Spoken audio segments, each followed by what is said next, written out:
Hello everybody and welcome back to another video here on the Jurassic Park Podcast YouTube channel. I am Brad Jost, the host of that podcast, and today we're going to be taking another dive into the bones for the Indominus Rex. Now this comes from the Quest for the Indominus Rex pack that I got from Walmart a little while back. I did a review and unboxing of this item along with the submarine that it came with and the mercenary. And initially I loved this. I still do really enjoy this piece. I find it to be a very nice display piece. You know, here you got Muldoon, and you know, Muldoon's like, hey, this thing could use some socks. Grant's taking a look at it. He's like inspecting it, making sure it's accurate. But you know, I like to have it as a display piece on my desk because it does represent the Indominus Rex to me. I find this to be very accurate. There's a few things that I would have changed now that I've had it for a little bit, and a few things I realized along the way. So why don't we take a deeper look into this piece here, the bones for the Indominus Rex. Alright, so to start off, I initially was very afraid to pose this item. It does say that it's very poseable and all that, and I had seen people online pose their items, and I was like, man, I gotta start doing that because in my review video, which was the first time that I actually opened it and played with it at all, I was nervous. I did not want to break anything. These joints feel very fragile. The noise that it makes when you bend them is kind of terrifying. So I didn't do it. I kind of kept it in a very interesting pose in my video. So I figured, let me take the chance. Other people are doing it, so why wouldn't I? I'm going to jump off that bridge too with my Indominus Rex bones into the lagoon. So I took the chance and bent them. And it worked out because I love this pose here. This is the quintessential pose, I think, for the Indominus Rex. You always see her, like, in this pose in the movie, roaring at something. Always roaring. And, you know, the forearms are kind of down on the ground always, and always roaring. Like I said, the tail is up high, and everything kind of slants downward like this. So I figured, let's put it in this pose, put it on display. And one of the things I noticed here is that the arms really don't have any kind of pivoting here. So this is very simple, a simple turn here on the arm, which is fine, that's okay.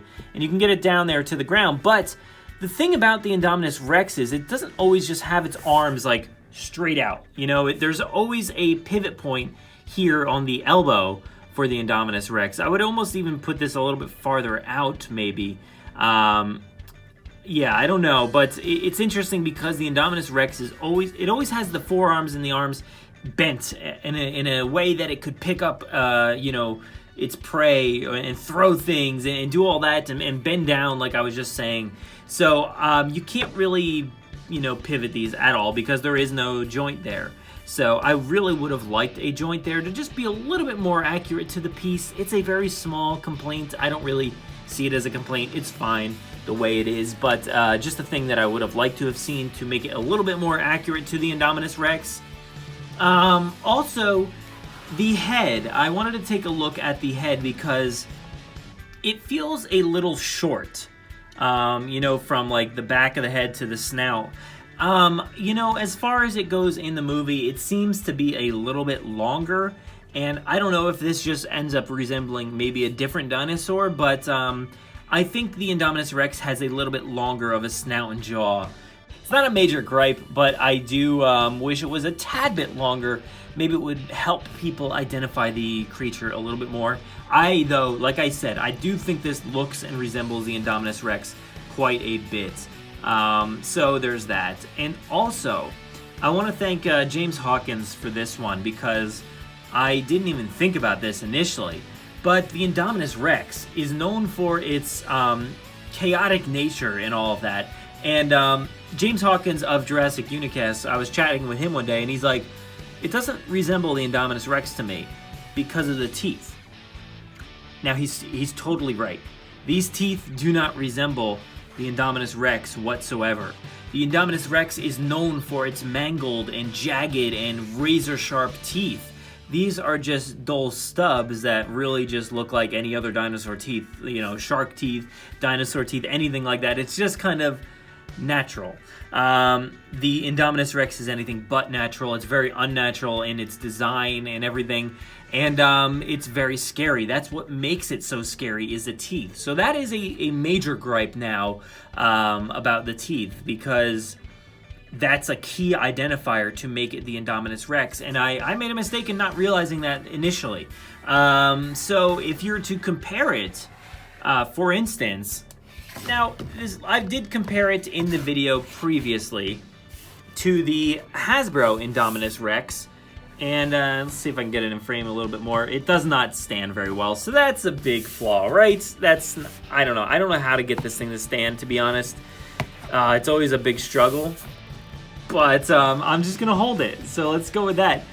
At least the teeth on this thing are very, very jagged and mangled, and they're skipping spots, which is pretty accurate. You know, it does look a little goofy, but with them being so big at times.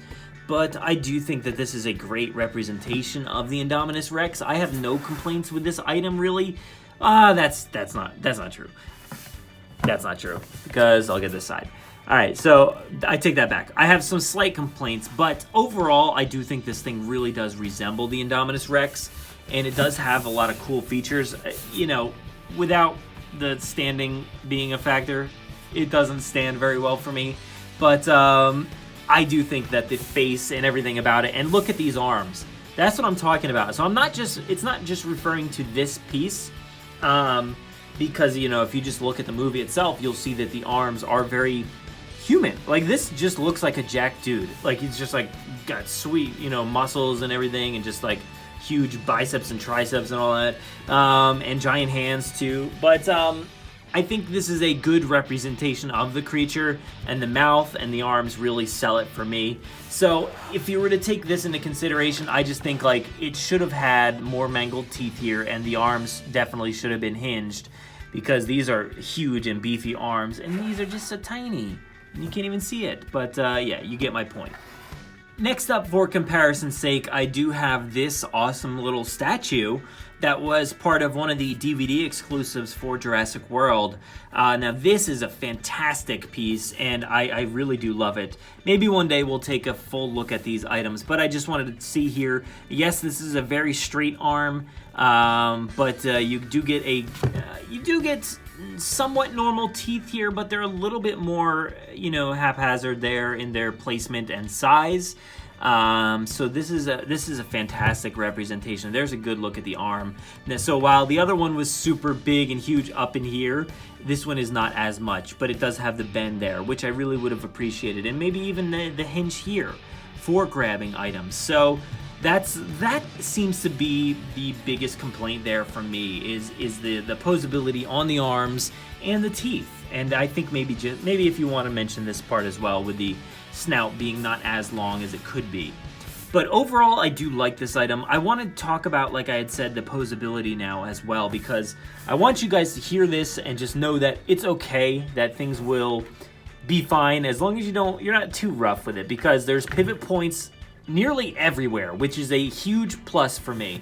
So if you're gonna pose it around, note that this doesn't make any noise, really. It's sort of a little, kind of like a finger crack or something like that. This one does not make noise, but it's a little difficult to bend. That's the thing. Some of them are a little difficult, and initially it was super weird looking, straight legged and all that, but it's okay. Bend them, do it, pose it like that, because that really helps it stand. There is what I'm talking about. So if you hear, listen to this one.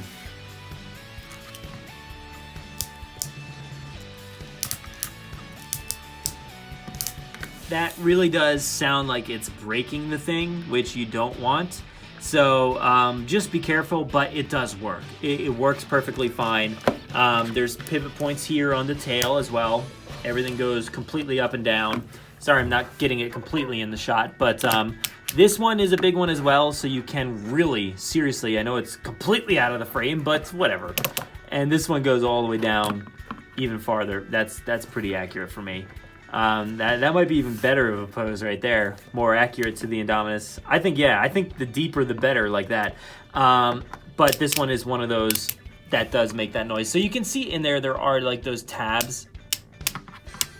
So it's meant to do that. It's meant to sound like that, so don't be worried about that at all. And then the neck also does it here, but it doesn't make the noise, so you're good. But there is a pivot point there. There's a pivot point up here as well. And the mouth moves, and this thing rotates. This thing goes...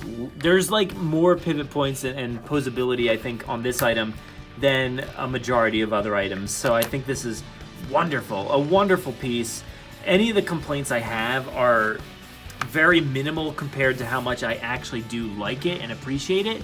So I think if you're gonna get this, don't hesitate, because I don't even know if it's completely available or not anymore, but I know it was struggling there for a little bit to find to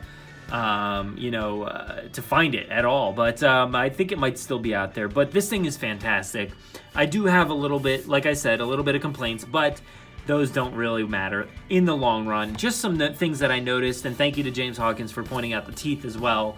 I don't know if I ever would have come across that. I maybe would have noticed it at some point, but he pointed it out like right away after his first watch of the original review.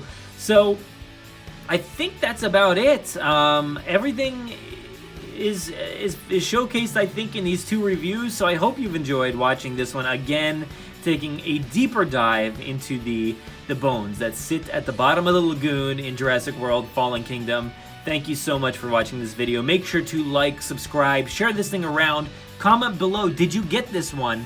Were you afraid to pose it? Do you have any complaints about the arms or the teeth or the head or anything else? If you do have another complaint, let me know. I want to talk about it. Maybe I'll do a third video and we'll showcase your ideas.